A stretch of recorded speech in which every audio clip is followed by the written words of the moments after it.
Se você já assistiu ao filme V de Vingança, ou leu a graphic novel que baseou a adaptação, provavelmente conhece a polêmica máscara de Guy Fawkes, que aparece muito bem retratada na obra. Em partes por causa disso, essa mesma máscara se tornou um símbolo de anarquia e de rebelião, e passou a ser adotada inclusive pelo grupo de hackers Anonymous. Qualquer um que pretenda ser um revolucionário e ao mesmo tempo esconder o rosto, usa de Guy Fawkes como um símbolo de luta por liberdade e justiça. O objeto, visto em muitas manifestações mundo afora, pretende ser usado como referência da constante batalha promovida do bem contra a tirania. O que você talvez não saiba é que Fawkes, embora possa ser considerado um libertário em certo sentido, via a si mesmo mais como um conservador católico do que qualquer outra coisa. Profundamente devoto e fiel ao Papa, entrou para a história ao tentar assassinar um rei protestante que governava o seu país de origem. Mas para entendermos as suas motivações, precisamos voltar a Henrique VIII, a figura central dentro do protestantismo inglês. Henrique nasceu numa época conturbada em que a revolução promovida por Lutero e Calvino sacudia todo o continente europeu, provocando rupturas na sociedade civil que levaram a verdadeiros banhos de sangue.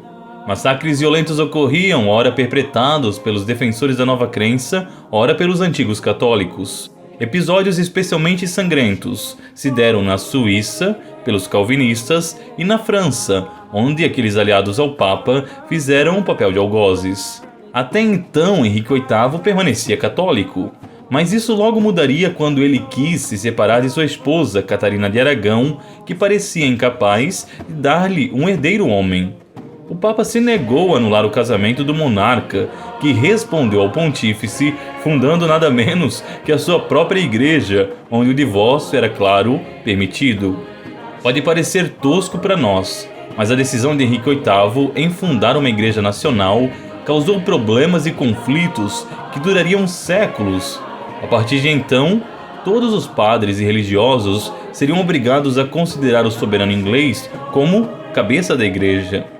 Para muitos, essa infame heresia era inconcebível e não poucos preferiram a morte a jurar-lhe lealdade. Os conflitos se tornaram ainda mais graves quando o poderoso Império Espanhol, sob o comando de Felipe II, tentou invadir a Inglaterra e restaurar a ordem. Conflitos religiosos, interesses políticos e questões financeiras se misturavam e aumentavam ainda mais os tumultos. Mas a atitude da Espanha serviu para separar ainda mais os seguidores da antiga fé do governo inglês. Todo aquele que quisesse se manter fiel a Roma e ao Papa precisava viver escondido.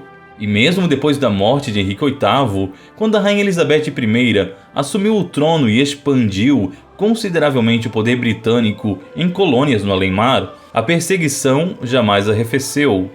O menor mal que poderia ocorrer a um católico inglês era pagar obscenas multas por não jurar obediência à Igreja Nacional. Diante do menor sinal de indignação, no entanto, o infeliz seria certamente decapitado por traição. Mas a rainha Elizabeth, o que é muito irônico, jamais deixou herdeiros. Ficou conhecida como uma monarca virgem e puritana, e sua recusa em se casar pôs fim à linhagem dos Tudor, que Henrique VIII queria tanto manter às custas de até mesmo se rebelar contra o Papa. Com a morte de Elizabeth, quem assumiu a coroa inglesa foi um primo distante, o rei James Stuart da Escócia, que ocuparia daquele dia em diante os dois tronos e iniciaria um lento processo de fusão que originaria o Reino Unido que hoje conhecemos. James foi aclamado pelos católicos quando ascendeu ao poder. Sua mãe, Maria Stuart da Escócia, havia sido assassinada sob acusação de traição, justamente por ser católica. Muitos pensavam que ele restauraria a antiga religião ou, pelo menos, que poria um fim nas perseguições injustas. Mas as expectativas não demorariam a ser desapontadas. Não que James fosse sanguinário e despótico como os seus antecessores. Ele ordenou a cessação da pena capital contra os fiéis ao Papa e suavizou consideravelmente as suas multas. Ainda assim, a religião romana era boicotada e perseguida de diversas formas, e aqueles seus seguidores continuavam a viver praticamente na clandestinidade. Isso levou ao desenvolvimento de duas conspirações. Numa primeira, alguns padres se propunham a sequestrar James e obrigá-lo a se tornar mais maleável. Na segunda, chamada de Grande Conspiração, alguns nobres pretendiam matar o monarca e substituí-lo por sua prima, Arbella Stuart, que seria então impelida a restaurar a catolicidade. O rei descobriu ambas as conspirações e mandou prender os envolvidos, que foram julgados no outono do ano de 1603. Embora os principais líderes, sobretudo os padres, tenham sido mortos, o rei mostrou piedade aos nobres envolvidos, já que temia que uma dura repressão pudesse ocasionar outras conspirações do gênero. No entanto, o evento marcou um ponto de virada nas políticas da corte. James permitiria então que alguns nobres escoceses, profundamente protestantes, recebessem as multas devidas aos católicos. Também aumentou as taxas a serem pagas, o que foi considerado até por muitos ingleses leais uma injustiça tremenda.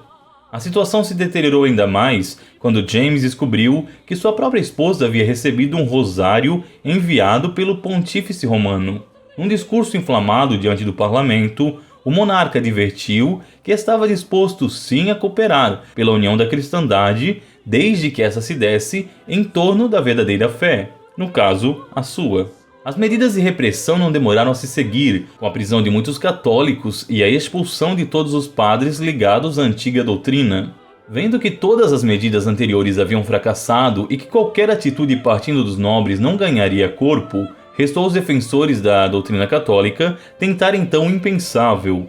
Eles tentariam explodir o próprio parlamento, com todos os seus políticos e também com o rei, para que dos escombros e da confusão que se seguissem, alguma esperança de revolução e restauração pudesse ocorrer.